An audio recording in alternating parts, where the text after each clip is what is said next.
अगर राहुल गांधी पीएम बनते हैं तो घोटाले, भ्रष्टाचार भारत की नियति बन जाएंगे।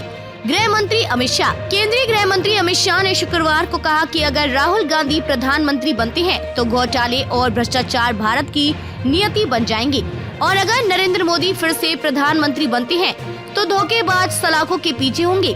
शाह ने राजस्थान की कांग्रेस नीत सरकार पर भी निशाना साधते हुए कहा कि अगर उसने पिछले साल उदयपुर में हुए कन्हैया लाल हत्याकांड में विशेष अदालत का गठन किया होता तो आरोपियों को अब तक फांसी हो गई होती।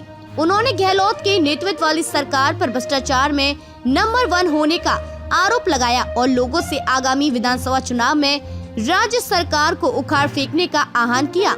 शाह ने विश्वास जताते हुए कहा कि आगामी विधानसभा चुनाव में भारतीय जनता पार्टी राज्य में सरकार बनाएगी और 2024 के लोकसभा चुनाव में 300 सीटों के साथ मोदी एक बार फिर प्रधानमंत्री बनेंगे। उदयपुर में जनसभा में मोदी के नेतृत्व वाली सरकार की पिछले 9 साल की उपलब्धियां गिनाते हुए शाह ने कहा कि ये 9 साल भारत के लिए कई मायने में परिवर्तनकारी रहे।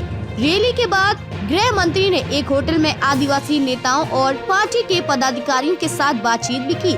जनसभा को संबोधित करते हुए शाह ने अगले साल होने वाले लोकसभा चुनाव से पहले संयुक्त रणनीति बनाने के लिए हाल में पटना में बैठक करने वाले विपक्षी दलों पर कटाक्ष करते हुए कहा, जो लोग वहां इकट्ठा हुए थे वे भ्रष्टाचार में शामिल रहे और लोगों का भला नहीं करना चाहते हैं। वे अपने अपने बेटों का भविष्य तलाश रहे हैं। उन्होंने कहा, सोनिया गांधी का लक्ष्य राहुल गांधी को प्रधानमंत्री बनाना है। लालू यादव का लक्ष्य अपने बेटे तेजस्वी यादव को प्रधानमंत्री बनाना है।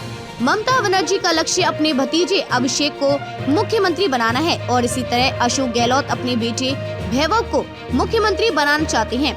उन्होंने कहा, राहुल बाबा अगर प्रधानमंत्री बनते हैं तो ये घपले, घोटाले, भ्रष्टाचार भारत की नियति बन जाएगी और मोदी जी फिर से प्रधानमंत्री बनते हैं तो भ्रष्टाचार करने वाले जेल की सलाखों के पीछे जाएंगे।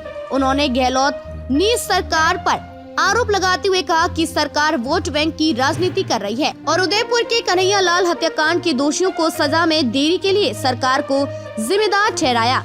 उल्लेखनीय है कि उदयपुर में दर्जी कन्हैया लाल की पिछले साल 28 जून को 2 लोगों ने धारदार हथियार से हत्या कर दी थी।